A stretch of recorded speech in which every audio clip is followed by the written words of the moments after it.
Hello, and welcome to the latest episode of the Scottish Running Podcast with myself, Sean Gaffney. My co-host, Pete Tucker, he can't make tonight. He will be on in the next episode, but I see Pete is very active on Strava just now, so stay tuned for Pete's marathon comeback where he tries to break his 2:23 marathon, which he's never ran since his first marathon. But this week we've got a incredibly special guest. Yeah, I've been a big fan of this runner for since I was a teenage boy, and I was quite lucky to watch this man strut his stuff at the Grangemouse track in Falkirk, do it over a mile race. And even watching him live is absolutely incredible. The speed this man could run at back in the day. He probably still can run at that speed just now as well. Uh, Not even So, close. so please welcome American 1500-meter running legend and mile running legend, Mr. Alan Webb. So, Alan, how are you? I'm excellent. Thanks for having me on. Appreciate it. No, thank you for coming on. It's great. So it is. So, before we go ahead, just you're wearing the tracksuit there. Is that Ave Maria University? You're a coach at now, yeah? Yes, sir. I'm the head coach at Ave Maria University. It's a small Catholic school in Florida, and yeah, we're doing really well. It's been a great year. The great last 2 years. So just getting ready for cross country now. Yeah, because it's different in America, isn't it? The cross country comes first, and then it's the indoor season. Is that right? Yeah, we cross country, indoor, outdoor. Yeah, in Scotland, it's just cross country and indoor pretty much at the same time. You need to choose, and Yeah. We it's all fall for cross country. So yeah, yeah, I do love a bit of cross country, so I do. There's nothing better. yeah. So what we here to talk about yourself, and obviously I know a lot of your I know all your PBs and records anyway, and what you've done. But just for our listeners, I'll just go through your PBs. So, Alan's PBs: 800, 143, the 1500, 330. That was in Paris. I remember seeing that was a sprint finish with a French guy, I think, Mehdi Wow. Bala. Yeah. Yeah, and that time of 330. Oh, that time, even now, with the World of the 50, that time would still stand, and this World of 1500-meter running. And over the mile, 346, the 3K, 739, 2 mile, 811, and over the 5,000, 1310, and 2734 for 10K. That is that is some range you've got. It's not bad. It's not bad. Yeah, I just liked running. I like doing it all. It's kind of doing trying a little bit of everything. So I think that's was one of the reasons why I think I did okay. I liked doing it. I enjoyed trying to get the best out of myself, and uh, that's what I that's how I try to coach. Try to get everybody to kind of love what they're doing, and Yeah, then get better. yeah, that's it. And that's the most important thing is if you love it, you enjoy it, then success will come. Yeah, absolutely. And so one thing I'll ask any guest we've got on, so your running career, so when would you say that your running career started? Yeah, it's a good question. I started, I'd say formally training my freshman year in high school. So I'd be 14 and ninth grade. But I was a swimmer. I did swimming. I was an age group swimmer. So I did quite a bit of training for that when I was in middle school. Grades 6, 7, 8. I got pretty into that. So you could say I was like cross training, right? Uh, I was cross training. I did a lot of like the aerobic stuff was the swimming, and then I played soccer, American football, uh, and I'm sorry, not American football, soccer, European football. Yeah. Uh, and I did not play American football. I was too, way too small. And so I was okay. I was fast enough. I wasn't the sort of sprinter, true sprinter. But I was okay. I had a lot of hustle, and so then when I got to high school, the training for running came very naturally to me, and I improved a lot very quickly once I started training formally. Running every day, uh, running every day that my freshman year. So, and then just got a little better each time. And before I knew it, I was running with some of the best runners in the world. And I didn't win all the time, but I hung in there. I held my own for a little bit. Oh yeah, definitely. And like you're saying, it sounds like you had quite like a good. They talk about the aerobic base, but you had that quite base from swimming and soccer as well. Well, I call it football. And then so that must have that transitioned into your running really well, which did lead to you becoming, breaking, the mile record in high school. Yeah, yeah, yeah. I It's really think that's where the success started, was in those swimming and soccer days. So Yeah. So for the high school mile record, when you ran that race, was it a plan you had to just to break it, or was it just you had a great run and just so happened that you broke the record, or was it always in your mind to break it? that day, that was really just I hit a home run right at the right time. I I'd been training very well, and you could, if you saw my training, it wasn't it, it wouldn't be that big of a surprise if you saw what I was doing. I just hadn't really been in that many racing situations like that. And you could say the stars aligned for me, and uh, God caught me up to everybody else real quick. And so, but I was just trying that day. I was just trying to break 4 minutes, and just get a personal best. And uh, uh, so it was a surprise for sure, even for me. Because it's the time is just incredible. I mean, what age were you that time? Were you 17, 18? I was 18. I was 18. 18. 18 18. years old, and wow, and you're running sub 4 minute mile. I tell you right now, in Scotland, the average 18-year-old is not running a sub 4 minute mile in Scotland. No, well, in America, like, not everybody does it, but there's every year at least one or two guys do it now in high school.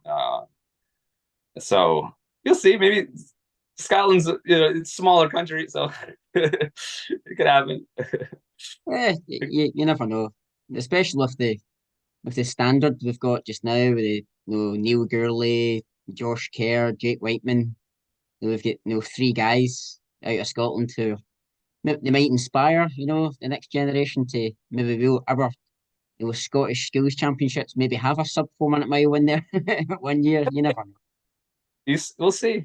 Well, Whiteman, like, he's obviously doing amazing. I saw something about him. He has some like injury right now. Something going on with him. Yeah, I think he got a bad injury last year. Then I think he spent a good bit of this year racing and getting back to fitness again. I think he's did really well to. I think he hit the qualifying time, but he couldn't compete in the UK trials the weekend there because he had a problem with his calf. So I think he's waiting on to see if he gets a discretionary place for the Olympics. But it's kind of needs to hope. Yeah, yeah, yeah, yeah. Well, we'll see. I hope I hope the best man goes. Yeah. Do you know where is he from in Scotland? What city? He runs for Edinburgh Edinburgh. AC. But it's quite weird because, Josh Kerr, the world champion, he runs for the Yeah. same running club. And then I'm Really? sure, yeah, yeah, Josh and Jake are from the same running club, Edinburgh AC. And you'll be familiar with a guy called Chris O'Hare? Yes. Yeah. Yeah. Yeah. Yeah. Well, Chris O'Hare ran for the same running club in Edinburgh as well.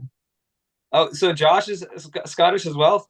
Yep, yep. Oh, Josh, Jake, and Chris, all Scottish and came from the same Edinburgh running club. It's all right. I like wild. it.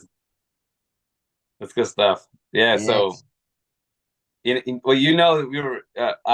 I did compete at the Scottish National Championships Yep. and the 800. I didn't win though. I was third.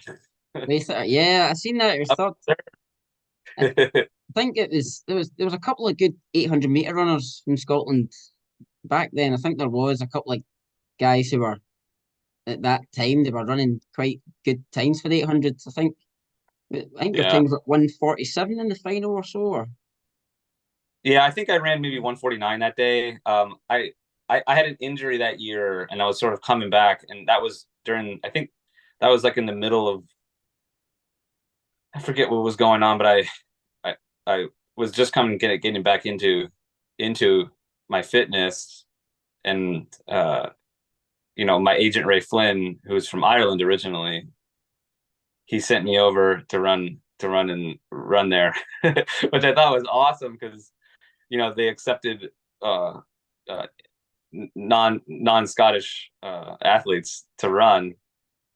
So I loved that trip running there, and then also at Falkirk. Uh, they had the mile at Falkirk, which was awesome, and I got to go on the the wheel. oh yeah, the Falkirk, good old Falkirk wheel. Falkirk wheel. Exactly. I remember that night. It was I think our running club were I went up and then the guy from our running club, Mark Pollard. I think he was the pacer for you that night. Uh, Okay. and they were like, we're all up to see Mark, and I was like, oh, Alan Webb, he's pacing Alan Webb, but yeah, you ran. I think it was maybe like just over 4 minutes that night, but it was Yeah, I think just we were about four flat. I think about four yeah, flat. it was just but the speed that you were going at, like I was like, how can it still baffles me, like 60 seconds a lap and holding it is great. But I'm guessing you enjoyed your racing in Scotland. I did very much so. Yeah, I actually have some Scottish blood in me for sure. Webb is English, um, but it's so funny. I live in Florida, but I'm visiting my dad right now, and I'm staying at his house, and I'm in one of his guest rooms, and I'll show you this. You got to see this. Hold on, I'll flip the camera so you No? can see. You'll love this. Hold on. Um,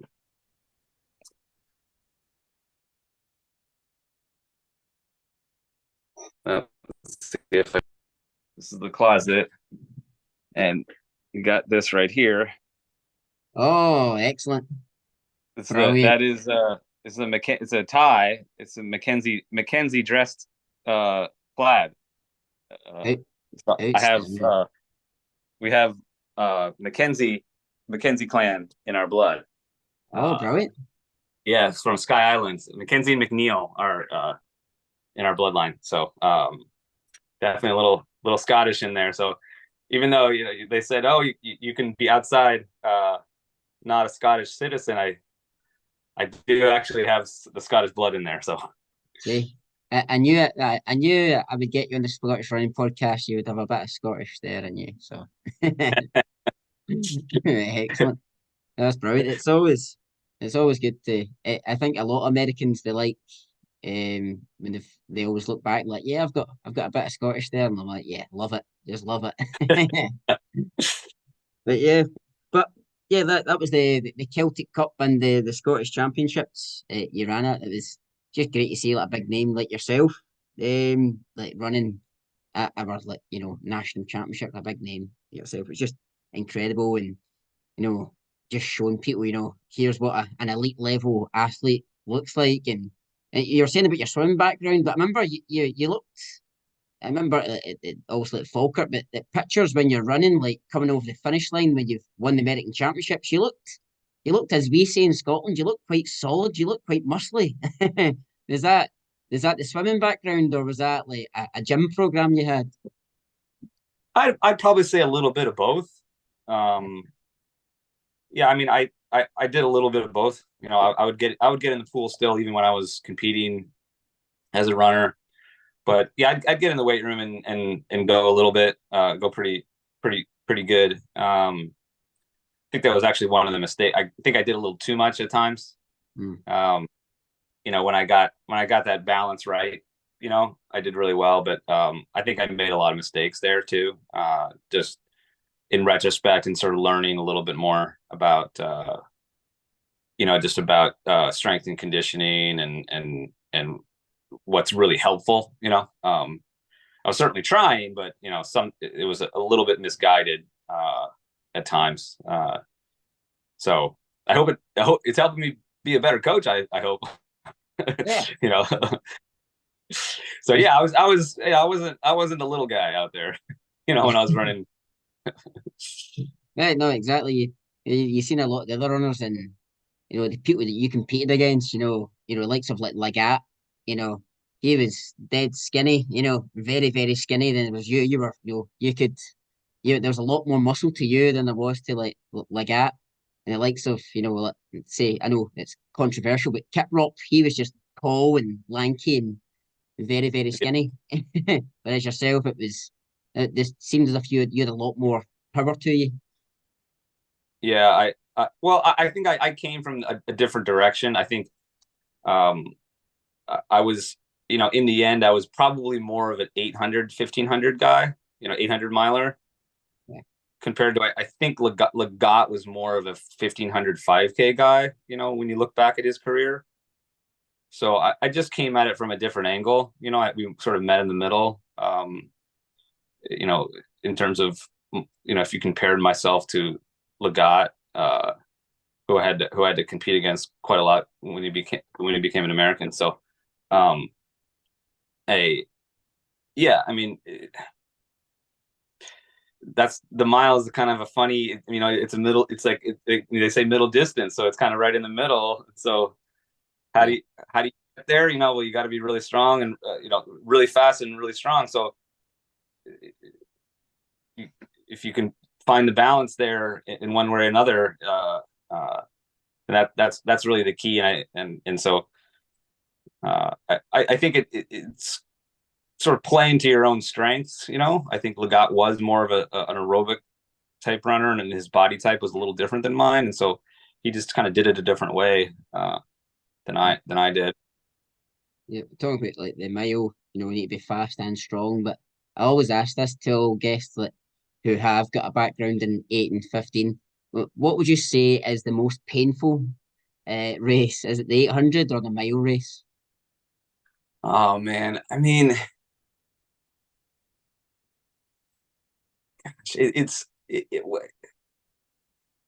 in some ways, I might even say that the 800 is a little bit.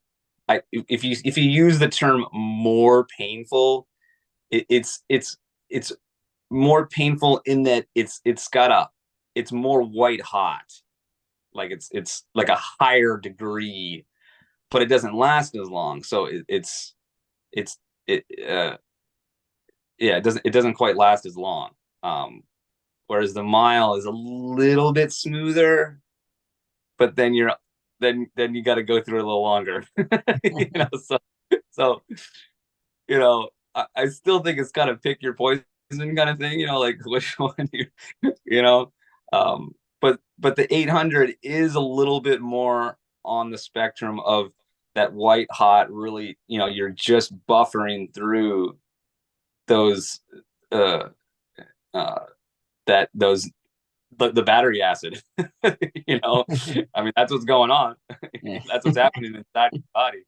Your body's producing all that those negative ions like a battery inside your muscles, and you got to like just fight through that, and there's kind of no way out. You know, like you know, if you look at the world records, the 800 is a positive split race. You know, you go out, you don't, generally speaking, you don't negative split most of the time.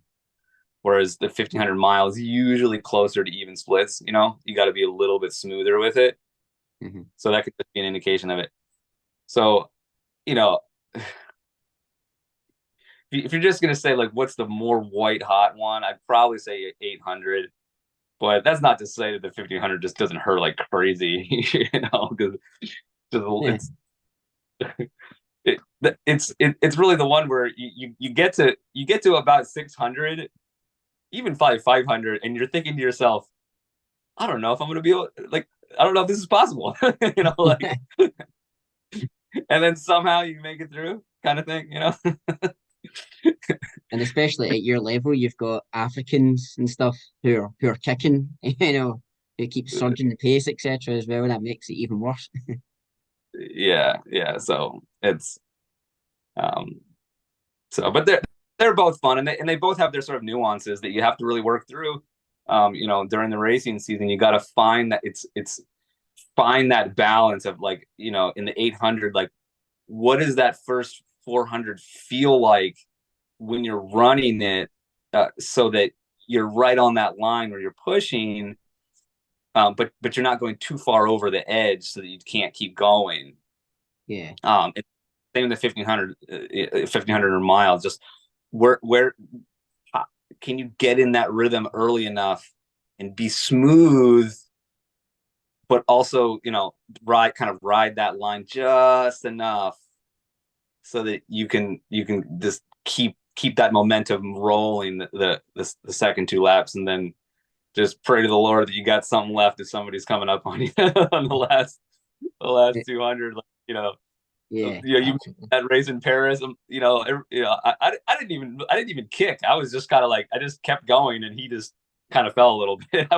I didn't do anything special. It was, I just tried to keep on running, and I just was blessed to kind of have a little bit left. And Yeah, because that's what I I, was going I, to I say. was I was surprised that I won. I was like, I can't believe I won.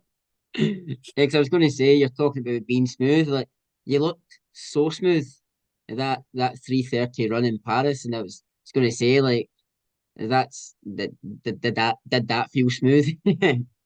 No, not at all. I was hurting. I was hurting. I was hurting.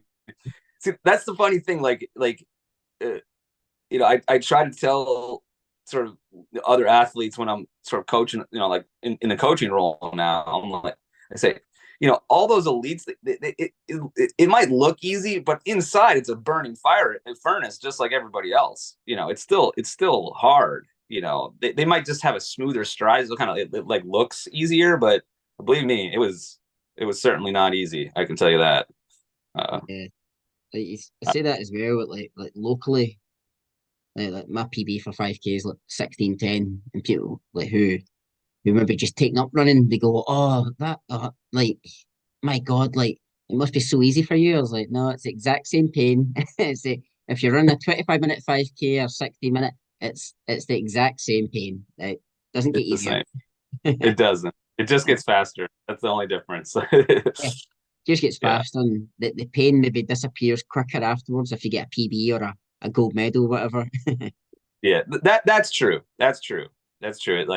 Uh, but that's also one of the reasons why it's so important for every runner at every level to maintain a positive attitude, because, like you said, like if you have a good if you do something that you have a success, um uh or, well, actually, I'll just say whatever result happens, you need to have a positive attitude about it, because it helps you recover from that. Like you said, like, well, all right, yeah, you want a gold medal, of course the pain's going to go away real fast, and you're right.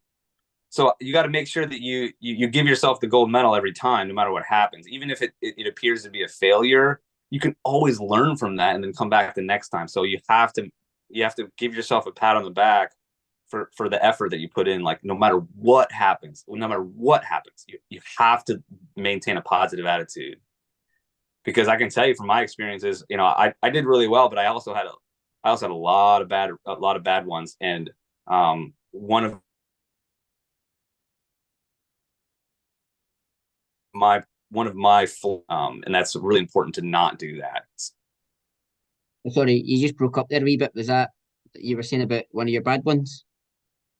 Just that you have to take something positive out of it so that you can uh it, just because being negative will make you not recover well. You won't recover from those efforts, and it's just important to maintain that positive mental attitude so that you can march forward. I just know it was a flaw of mine to be negative at times. I see. What would I mean for me? All your races were incredible. But for you personally, what would you say would be like one of your what kind of a race where you were like really negative afterwards? You maybe had a bad performance, etc. Or is it any Yeah, particular race or? yeah. I could probably point to a few. I think when I ran at the Olympic trials in 2008 and I didn't make it, that was a pretty big, pretty uh, negative time for me. Even in 2007 at the World Championships, I got pretty negative afterwards, which was not helpful. And you could say that uh, caused a lot of bad races in 2008 with being really negative uh, about my performance at the world at the 2007 World Championship. So, uh, and yeah, I mean, looking back in college when I ran at Michigan, I had some races that were actually not terrible, but I made them terrible in my mind, you know, because like you run 16 minutes for 5K. I'm sure you would have loved to run 340 for 1500, right? Oh, I still would. But Yeah. those No, days ago. I got negative because I was I'd run a 340 when for whatever reason, and I'm all negative about it. But it really in retrospect, it wasn't that bad. I just made it bad in my mind because I had sort of these maybe unrealistic expectations for myself at that time, and I built up something that wasn't real. So then I got negative, and then it was sort of a hard spiral for me a hard hole for me to get out of. Mhm. It's a hard hole for me to get out of. But even like that, try to put a positive spin on this, but I know it was years ago, but that 2007 World Championships in Osaka, like I watched that race the other day there, and it's like from first to ninth, where you finished in ninth, it was less than a second. It was it was like like it's like anyone else would be like, oh, oh my God, but it's position you go ninth, so I finished ninth, but less than a second, like from first, never mind getting a medal, you were probably like only a couple of tenths from medal. It was probably one of the tightest 1500-meter races I've ever watched, and I think that was one where Legat won and it was Kiprop Like, and Ramsey. I mean, I know it's controversial, but two of them did eventually get banned after that. But even that, the result, it was no less than a second. It was just that. Oh, it's just one of those ones. It's crazy. yeah, exactly. See, you said it. It was less than a second, so that's not that bad. I mean, I think I did make a few mistakes. I kind of made a mistake in that race uh, but it's not horrible. It was pretty good. you know, so uh, again, I wish I could have been more positive with the whole situation, and I think one of the problems was that even before the race happened, I had this kind of pressure. Uh, so I was probably a little tight, going into that race, and so yeah, I mean, but you learn from that stuff, and but I'm grateful for the struggles, and kind of being put through that to kind of help me come just gain a little bit of perspective for sure. Yeah, definitely, definitely. And also, like at that point, 2007, that you were until Yared and Goose that not long ago ran 3:43 for the mile. At that time, 2007, you were still the high school record holder. still are now. I think Yared Goose got the American record. But was there quite a bit of pressure on you from the American media when you went into like the Olympics and a World Championships or so? Yeah, definitely. Yeah, I'd say so.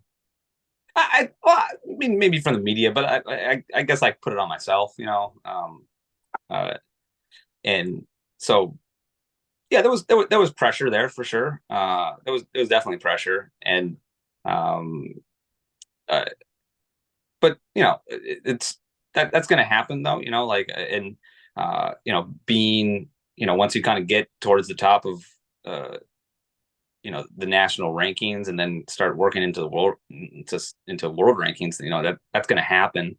So it's it managing that is kind of part of it. It's not just about the running part. Like that's obviously a huge part, but managing that pressure is really important. It's very important on being able to on in managing those pressure situations. So again, I learned a lot from that, just from the about handling pressure, and then tactical situations, handling pressure, uh, um, sort of the intangible things outside of just the running part. yeah, definitely. But it's you look at it's easier for like so if like the media and stuff to say Alan Webb he should be up there, but look at it the guys though I've carried at the Commonwealth Games in Glasgow and I got to watch some of the races like at the elite level. It's the speed that you guys will run at. it's just insane. Like, I still don't know how like a human develops that power and that endurance. It's insane how how quick you guys were.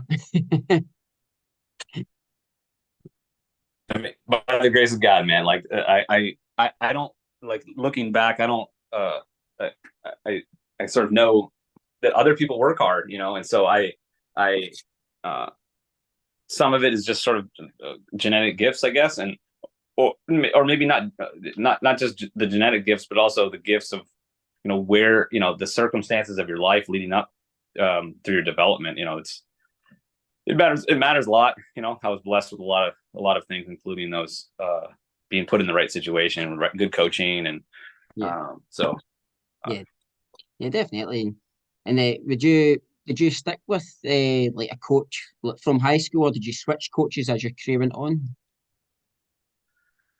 for I had the same coach almost, well, for all of the years that I had my PRs. All those PRs were under the same coach. Oh, Uh, um, I went to the University of Michigan for a year, and so Ron was my coach then, Ron Warhurst. But then Scott Roscoe, who was my coach in high school, he coached me during my professional career up until 2000, the end of '09. And then I kind of got frustrated, and with my situation, with my own performances, and so I switched coaches then a few times, and that was a mistake. I think kind of bounced around with a few different coaches, and so I was trying to sort of get back on track and fix things, and I thought I needed to change, but um, in reality, I was causing myself some suffering because I didn't have a lot of consistency, and that was a mistake. that's what I want to ask you about as well, like consistency in training. So, look, when you were training full time, what was like a typical training week in terms of mileage and track sessions, etc. Yeah, I mean, I'll give you kind of what I did when I was running my best, Yep. right? And I did other things. I did like at some points run really high mileage, but it didn't help me. I actually got slower. uh, but like my sweet spot, when I was training, like during sort of they call it, like not racing, but more base training, I'd say was between 70 and 80 miles a week. Usually in the 70s was kind of like my sweet spot. in that in the 70s. And I would get on, I would say either get on the track or be doing something more intense twice a week. I didn't. We would do something really short, like short stuff on like a Monday, but it really wasn't like a full session. You know, it was more like a tune up for the next day. Say, might do it like a few 150s like on a Monday, but then we'd still come back the next day and do something longer. So, but I'd say really like only really two bigger sessions. And it wasn't, you know, it wasn't always on the track. It might be, you know, like a 5 mile threshold run or something like that. And that would count as that. So that was my sweet spot. So it was in the middle, you know, and I was a middle distance guy. And so that kind of makes sense. You know, when I tried to run like 100 miles a week or more, it was too much for me. I ran too hot and I just burned it up, and then I would just get super tired and I got slower. Because of all that leg speed you had. Yeah, exactly. When I wasn't fast, then I was exactly that, not fast. So I had to do fast stuff. Yeah. But no, that is a good mileage, you know, for an 800, 1,500 meter runner, no, 80 miles a week. That is a really good mileage. It was, and it was a lot, and it actually was quite a bit, and so yeah, it was a lot, and like I said, that wasn't all the time, you know, like it was definitely quite a lot of 50s, like 60s and 50s in there too, especially when I was racing, you know, and even, you know, and then right, you know, during at certain times it'd be like 40, you know, go down a pretty good amount, so Yeah, definitely. And that was obviously that 80 miles a week or so, that helped you towards your 13, 10, 5,000. So that's what I want to ask you. Like, no, the 13, 10, 5,000. That's a world class time. Did you ever consider moving up to the 5,000 to go in a championship or so? Or well, I tried. That's kind of what I did later. Um, uh, and but I made a mistake of trying to, you know, because I wanted to do that, I made the mistake of just trying to run a lot more miles to get there. And you know, I experimented with running way over 100 miles a week, you know, 120, 30, 40, even 140 at times, you know, trying to do that. And I didn't get better. In fact, I got slower. You know, I was strong. Like I could go for a while, but I just wasn't fast. I just lost my speed. Mhm. And I really wish I had run a marathon at that time when I was doing all that, because that's really what I was training for when I was doing that much. I was probably in good marathon shape, but I was not. I got slower and I couldn't run a 5 or even a 10, just because you know, my speed wasn't fast enough.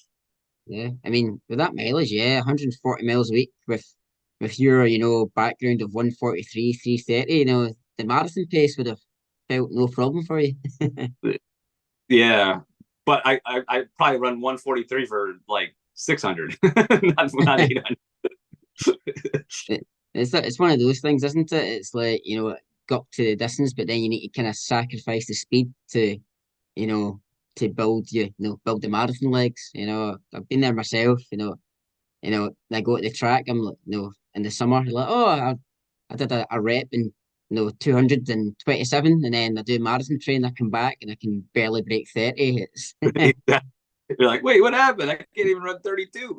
yeah, and the legs are just like, whoa, whoa, whoa, where's the long, slow stuff? Where's Exactly. So that's the thing. Careful, like your body will adapt to what you give it, right? It'll adapt to that, and like those fast twitch muscle fibers will say, "Oh, we're done. We need to run a marathon," and so they become marathon muscles, right? And then so you got to be careful. Oh You got to yeah. be careful. Yeah, absolutely, absolutely. But yeah, but then there was the 27:34 10K as well on the track. Yeah, was that kind of towards the end of your career? You're like, I'm going to try the 10,000. So here's the story. So I wanted to run cross country. I wanted to really have go after cross country in 2006. And but I got really sick and I couldn't run US championships. I got very, very sick when I went and I did a few cross country races in Europe in the winter of 2009. I'm sorry, 2006. And I got sick, and but I had done all this like longer training, and so instead of running cross country, I got healthy again, and then I decided to run because I still wanted to run something a little bit longer. We decided to do this 10,000 at one of the Stanford meets at the Peyton Jordan meet that year. And I went there, and Dathan was there, and we talked to Dathan, and we decided we would alternate the lead every 800 because there was no pacemaker. So me and Dathan just went out there and, you know, switched off and on, and then I just hung in there until the last lap. You know, it's the only time I've ever beat Dathan in something long. He always beats me in the long stuff. So but then it killed me. It messed me up because I got injured after that. I was not recovered from that race, and I was doing something faster, which I should not have been doing because I was not recovered, and I hurt my hamstring. And that's why I did not run US championships for 1500 in 2006. That's the reason why I went to run the Scottish championships in 2006. That was the 2006 years because I got injured and I could not run at USA's. And so I was still coming back from that. I was still recovering from that 10,000. And that's why I came to Scotland that summer. That's why I was there. Wow, that's the coincidence, eh? Oh my God. But I mean, I know the 10,000 meter running at world level now is insane. Like sub 27 is like normal now. But in 2006 or 27:34, that was the only guy, at that time breaking 27 was, Bekele.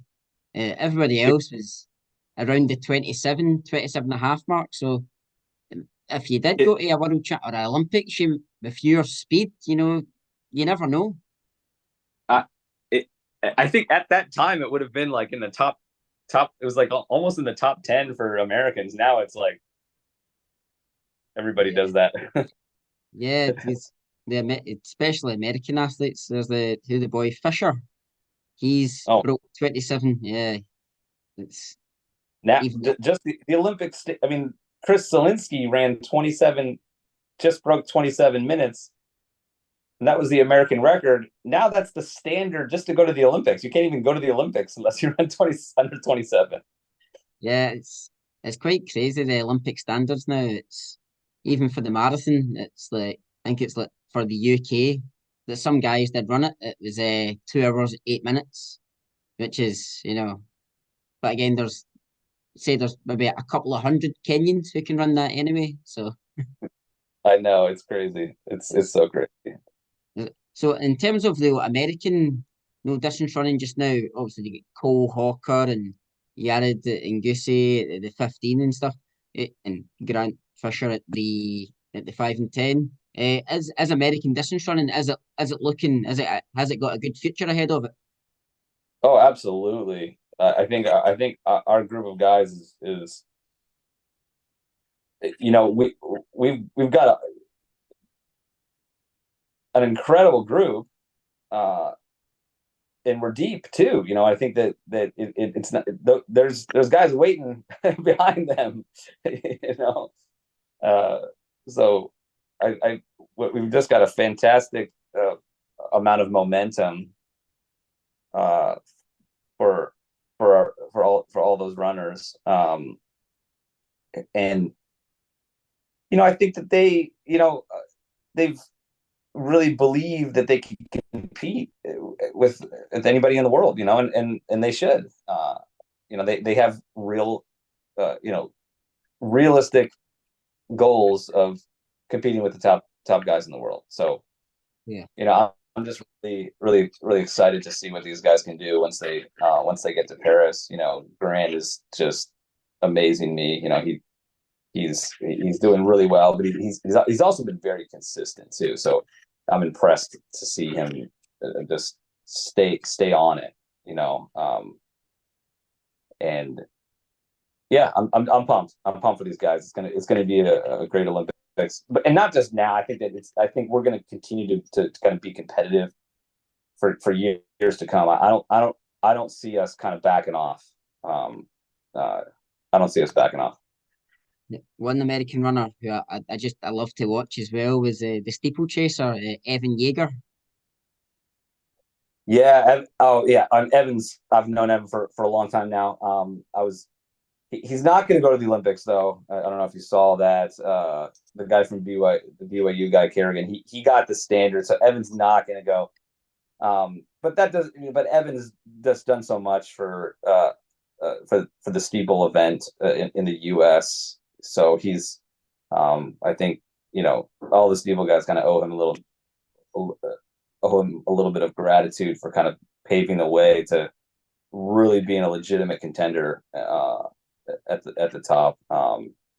So he's not going this time, but he's definitely helped elevate the that event. Yeah, definitely. And for me, he was quite unlucky. He hit his peak, but at the same time, there was those two Kenyans who were just insane at the steeplechase. At the same time, it's just one of those ones. Yeah, but that they pushed him though, and they pushed him to do some pretty amazing things for himself. So, uh, that's just the way of the sport. It's just you're gonna get pushed. I was the same way too. I had a lot of guys pushing me, and that I never got I didn't get a medal in any major championship. So, but I was still grateful to have just the all those people pushing me to get better, because I wouldn't have gotten as far as I had without that. But you did win the national championships three times outdoor and once indoor. So Yeah, it's not bad. Yeah, in the US, I was pretty good. I hung in there. it's like, going back to talking about all these runners and stuff. Back in your day, the times and stuff. But the times are running now. See if there was a peak. If Alan Webb was running, 3:30 right now against Yared with the shoes and the different technology we got, do you think you'd be faster than 3:30? Well, I think I could have run faster than 3:30 with the shoes. That's definitely for sure. I mean, it's like almost like a scientific fact that like it helps you run faster. Could I beat I think the bigger question is, could I have been competitive with some of these other guys? That I'm not sure. I mean, these guys are so good. I think I could have been in there. I don't know if I could have beaten Nagoose or Kessler, or Hawker. I don't know if I could. I honestly, I don't know if I could have beat these guys, um, uh, because they uh, you know it's almost like driving a race car. Like they're just uh, they've learned how to drive a faster car, right? And so Yeah. like I did well because I drove a different car, right? I was driving a different car, so and I it was a different game that at that time, so I benefited from I I got all the good vibes because I won a lot, and so maybe that helped me, and maybe if I was in this era where it's so deep and competitive, maybe I would have collapsed mentally, and I wouldn't have done as well with that many guys that to compete against. We talked about how the pressure can kind of be hard to deal with, and that was something that I didn't do very well at times. Mhm. When I had a lot of guys around me, I didn't always do that well. So maybe I wouldn't have done as well if I was in sort of in this generation. But I would have tried. I would have been up there. I think you could give me a little credit and say I could have hung in there, but to say I could beat them, I couldn't say so. Those guys are so good I'm not sure. I mean, I watched Cole Hawker do what he did, and I said, "Oh man, that guy's so he's really good, man. He kind of just knows when to go. He's got a really good sense of the race, you know. So it was Yeah, very impressive. yeah, he looks really powerful and really quick at the end of the race, and I'm just like, just shows you how good like the likes of Josh Kerr and Jake Whiteman are, and Jakob are, Jakob Ingebrigtsen, just shows you how quick their finish is when you look at Cole Hawker's finish, and these guys are faster than Cole Hawker. You're like, how fast can they get? I know it's crazy. I mean, Kerr is just like I don't know, man. He's on another level, man. He's on another level. He's quite, you see him, he just looks a bit of a monster. He just looks like just a big lean athlete. Yeah. Well, I mean, he's powerful too. You know, he hasn't he's aerobically strong, but he's just got a great power stride. And that's the one thing that he's got that when it's just right, he has been able to beat Ingebrigtsen. He's like the only guy that has really has just that little bit of power that if Ingebrigtsen makes a mistake, if he even makes one little mistake, then Kerr can beat him. Yeah, it's not easy for him, but he has the ability if it plays out just right for him that he can beat Jakob. But I tell you right now, it's going to be a craziness to watch all those guys go. Because I mean, watching Ingebrigtsen in that the European Championships. Yeah, I mean, it's like he's running 3:28 like it's like like it's nothing. yeah, yeah. It's just insane. For me, it's just how easy they go through like the first lap at like a Diamond League. I think he was going for the world record at the time, and they went through the first lap in like 55, 56, and it, it, even his cadence, it just makes it doesn't look as if he's actually putting the effort in, but he clearly is, but it just looks so effortless. He's so smooth. He's just so smooth, super super smooth. It's just his stride is so efficient, even at that speed. So, um, yeah, I mean it's made it to be a little bit more tactical, and so yeah, it's just changed the game a little bit, and so it is definitely like it's fun. It's going to be really fun and exciting to watch. Yeah, I think well, for me personally, I think for the first time in history, the men's 1500 meters is going to be more popular than the men's 100-meter final. I think there's a lot more competition. I think it's going to be a great final. What's your predictions?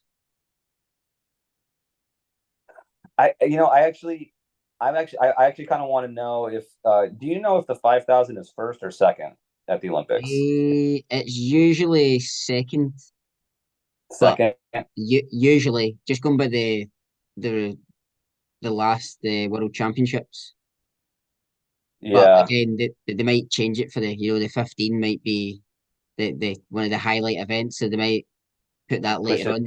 Yeah, Yeah, we'd have to look it up. I think that if the 5,000 is first, I yeah, we should look it up. If the 5,000 is first, I think that Kerr beats him, in my opinion, yeah, because if Jacob is even just a little bit tired, uh, um, yeah, then then I think Kerr will beat him. Uh, but um, if if it's if the 1,500 is first, then I think Jakob I think yeah, Jakob will win. Well, hey, you know what? Don't count out Nagoose, man. We just talked about our Americans. yeah, I think Nagoose, yeah. I I do. think the Goose and Hawker have a chance. We just gave this whole speech about our Americans. Let's not forget these guys. Yeah, no, Um, definitely. I think yeah, I think I the think 15th at least first, Hawk the 1500's first. 15's first. Oh, the 15's first. I Oh, just looked it up. It's first. so the Yeah, 15's first then. So that does change things. yeah, That's change yeah. things. That's one of those ones. That what one does I, Jakob I want more? The 15 of the. But I know if you go and by his interviews and stuff, he wants the. I think he wants a double 15 and he 5. wants to double. He's doing both. He's going to do both. But he's got to get that 1500. It's going to be it's just going to be so fast. They're just so competitive, and yeah, I mean it's I think one of the keys is going to be how those guys make it through the rounds too. I think people don't really think about that much. I think that it's gonna it's not just going to be the test of about the final, because you got to remember they got to go get through the rounds, and so it's going to be who can manage those rounds, like from an energy standpoint, and make it through the rounds in the right way, so that they get to that final in the best shape, in the best spot that they can be. So uh, I think will again, it'll be just kind of fun to watch, because Yeah, it's so competitive now that we're talking about the Americans. We talked about Kessler, Hawker, and Nagoose, and then you got and then obviously Ingebrigtsen and Kerr. But I mean, there's other guys too. They're not the only guys in the world. yeah, There's other guys that want to win the Olympic gold medal. Like yeah, we didn't talk about any Kenyans or any of the Ethiopians or any of the Ugandans. Like what about those guys? Like yeah. Exactly. You've the boy from Kenya, Chariot, who he get beat. Jakob beat me last one. You can't count him out either. exactly, and he was right in there with those guys the other day. Like the ball bounces one way. Everybody's gonna say, "Oh, we forgot about him." Definitely. You watch out, man. Yeah. Like you're saying, like coming through the rounds as well, you might get someone who's maybe just qualified for Olympics and they're in like round one and their PB is maybe 3:34, whatever. They maybe just made a qualifying time, whatever it is, and then they Yep. decide to, you know what, I'm gonna go hell for leather and they go out at, 3:29 pace. And then the likes of, Kerr or Jakob or any of the Cole or Hawker they need to go with him because if they don't go with him then they'll get put out. So that's going to Yep. take that might if that happens that takes out you in the rounds. And That's what I'm saying. That there's some guy out there that just got in, and his gold medal is just to make it to the semifinal. Like he's gonna be his gold medal is just getting to the next one. So he's not thinking about the final. He's thinking about just blasting it and just trying to survive. And so those guys they have to match that at least a little bit. You know, uh, so it really is a contest of who can manage that the best, who can manage it. yeah, no, definitely, definitely. Well, I love this. I love this pre-Olympic chat. This is great. Oh man, they should hire us. Me and you. We should come. We can commentate for the 1500. Oh yeah, yeah. I'm up. So I'm well up for that. You do it there. So a bit about your coaching career. So you're at Ave Maria University. So Yes, sir. how long have you been coaching there for? Well, I just finished up my second year here, and it's going really well. Like I said, it's a small Catholic school in South Florida. It's a great place. I love we really we it's we we revolve around the Catholic faith. That's the number one thing. But hey, you know what? We got some good runners too. We were second in the conference in cross country, both the men and the women this past year. We sent three women and one male individual to the national meet, NAIA national meet, and then I have a young man, our freshman. His name is Michael Long. He won the NAIA national championship in the 800.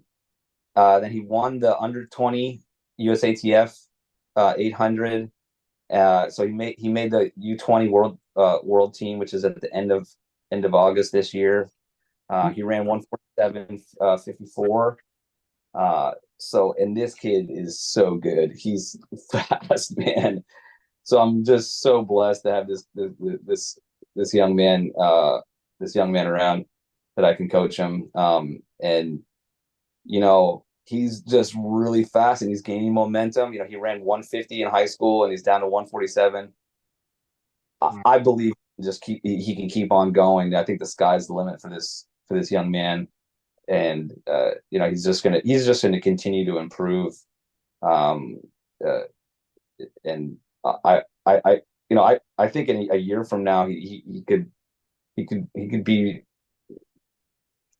competing with some pretty top people. I'm really excited for the World Championship, the U20 Worlds. I think I want him to get to that semifinal. All right, just get through the round, right? Get that first round. But that's it. But he's got the best person to coach him. A coach with elite 815-mile background as well. So he's got the best person to guide him. Well, I appreciate that. Thank you. That's very nice for you to say. I just hope I can. I hope I can help him. I hope I can just give myself to him that I can help him do better than what I did.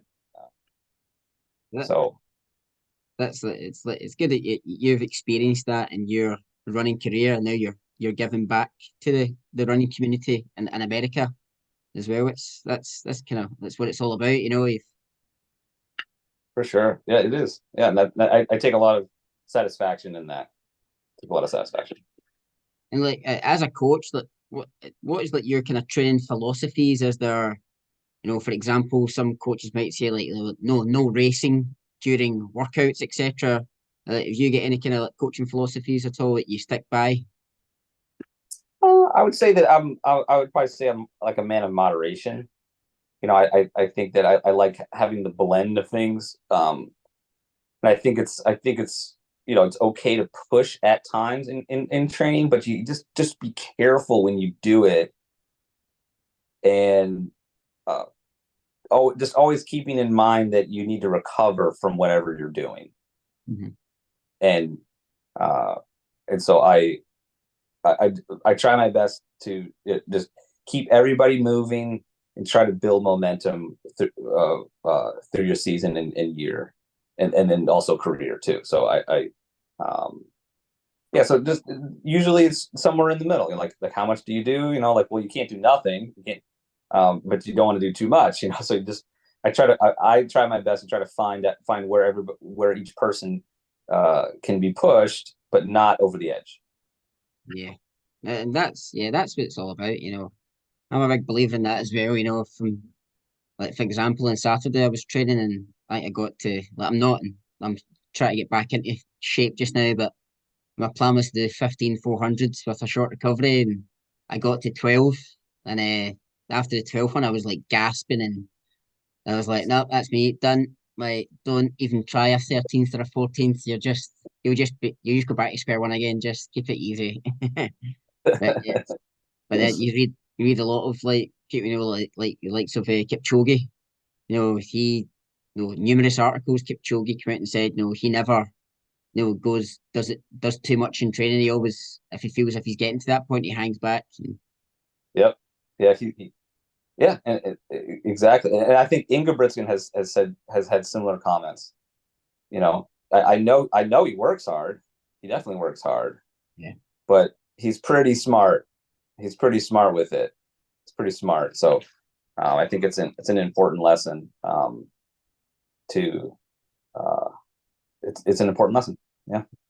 And like when you were training, was there any particular session or training session that stood out, like where you went, oh, I really buried myself there, where you're like, oh no. Oh man, those 800 workouts were brutal. Those were the ones that that stung me, man. Because it was, we asked, what's the hardest event? Is it the 8 or the 15? Well, I guess if you do lots of 800s, that's the worst one. You just got to do a ton of them. then you're just so yeah. Those are the ones that I look back and say, oh man, I don't know how I made it through those. Yeah, I've read a few. It was like coaching. It was magazines from like back in like 2006 and stuff, and it was like here's how the elites train. It was like an elite. Well, it could be used for anyone, just to adjust the paces, but it was like 600, 400, 200, like three sets, but it was like 600 that like at your 800-meter pace, 30-second recovery, 400, and then 30-second recovery, then 200. Then it was like a 5-minute recovery, then do another set, then 5 minutes, do that. I was like, the 30-second recovery part for me after running full out is, is oh You're that dead. that would be my nightmare. So much Yeah, lactic acid. I did stuff like that, but yeah, it was If it's supposed to be yeah. need, I suppose it had I'm to be I'm done. all, I'm all beaten up now. I can't. That's why I did too much and I broke myself. So now I'm the coach, and so I try not to kill. I try to push him, but not kill him. Oh yeah, yeah. That's it's all about that, nature and nurture. Just getting it quite right. Yeah. But no, it's been amazing speaking to you. And before we finish off, we like to do like a wee quick fire round. Just a couple of random questions, a bit more about yourself, and then we can finish up. Is that okay with you? Sure. Let's do it. Yeah. So, like the first question is nice and easy. What's your favorite food? Favorite food? Oh man, I guess I'd say it would be uh spaghetti. Spaghetti. Any Yeah. any type of sauce on it? Spaghetti carbonara or bolognese or meatballs? Uh Probably just say I like a red sauce. Red So sauce. Nice. yeah, Excellent. And yeah. second one, what's your favorite drink? Drink? Uh I'm not a big drink guy. I guess I whenever I go to a restaurant, it's always just like water. I'm not like not like order like any special drinks. Uh, so I guess if I had to pick coffee. There we go. Coffee. Yeah. Nice. I love a coffee myself. It's great. And this is more kind of athletics based question. Who is your all time like favorite male athlete? It can be a runner, or it can be like any sport.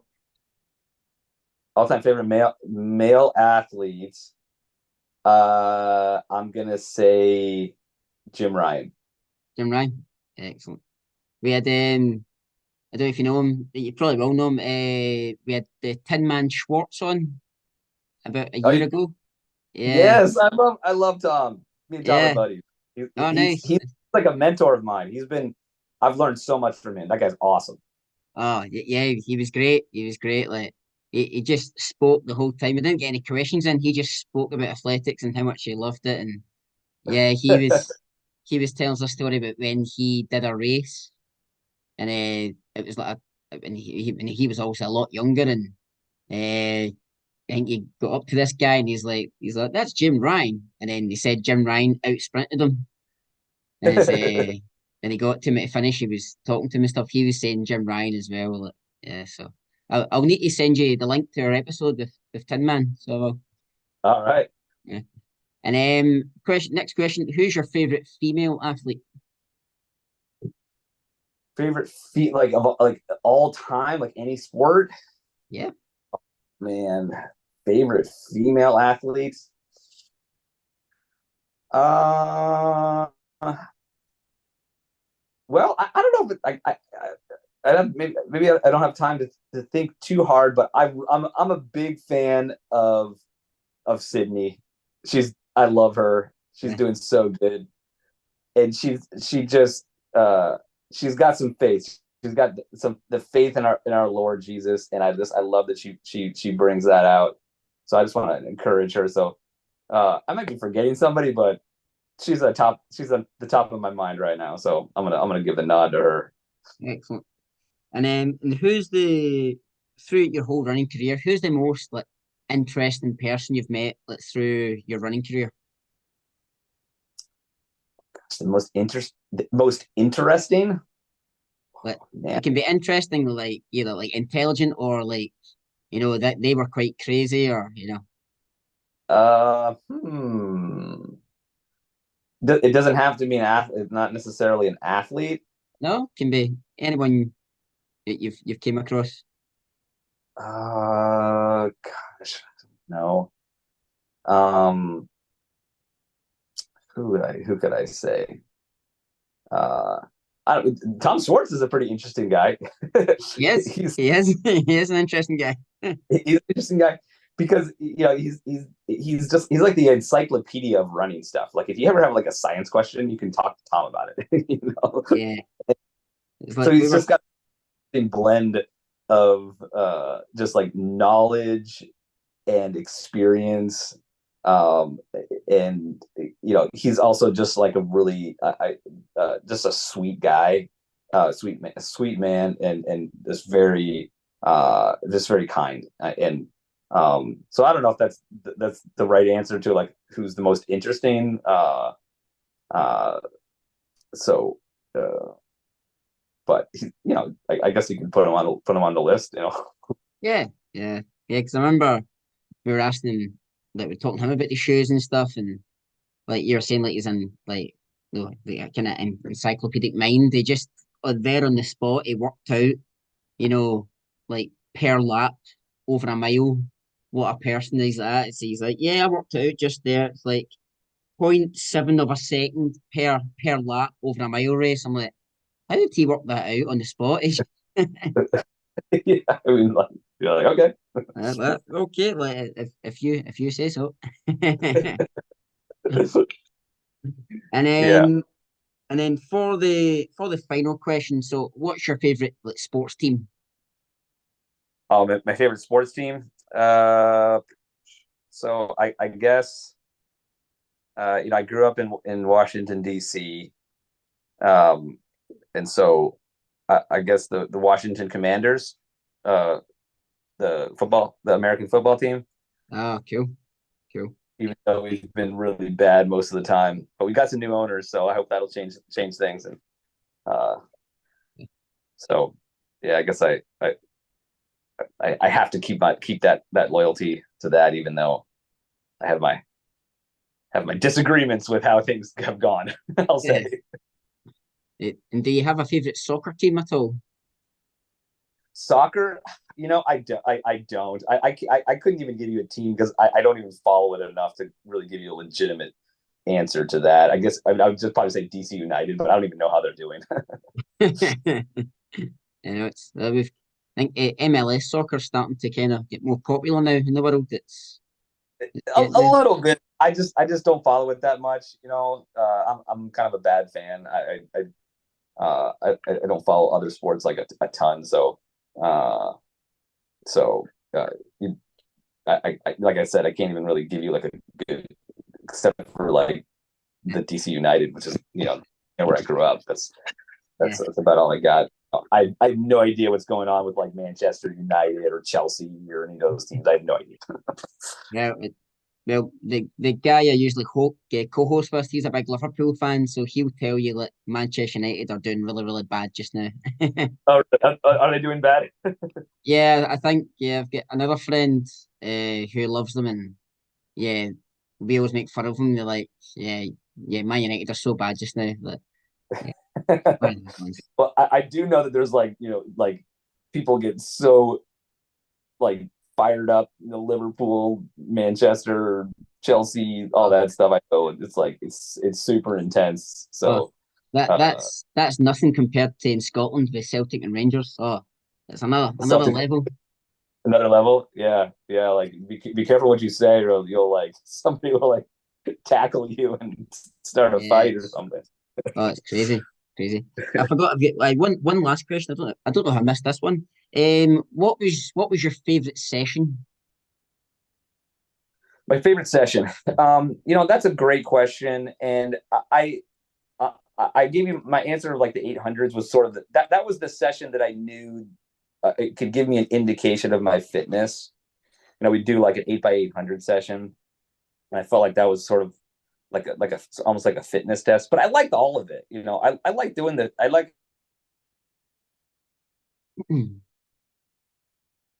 tempo runs, and the really short fast stuff, like if we did like hundreds or 120s or something like that, or and maybe 400. I liked it all. I kind of like doing all that stuff. So I enjoyed the training, like I said when we first started the podcast. But I'll say the workout that gave me sort of confidence from a fitness standpoint, and so kind of like know where I was the sort of the longer 800 sets, which we do like 2 or 3 times a year. Not all the time, but just like I said, 2 or 3 times a year, sort of in that track phase, in February, March, and April. And then once I got those down, then I was like, all right, now I'm ready. Yeah, nice. I'll need to try that session out then.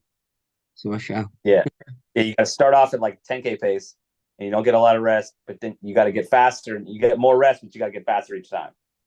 Okay. Right. Noted. My 10K pace right now isn't that quick. You get more rest, and then you think it's going to get easier, but it doesn't. It actually gets harder because it gets to that white hot 800 feel, right? So, yeah.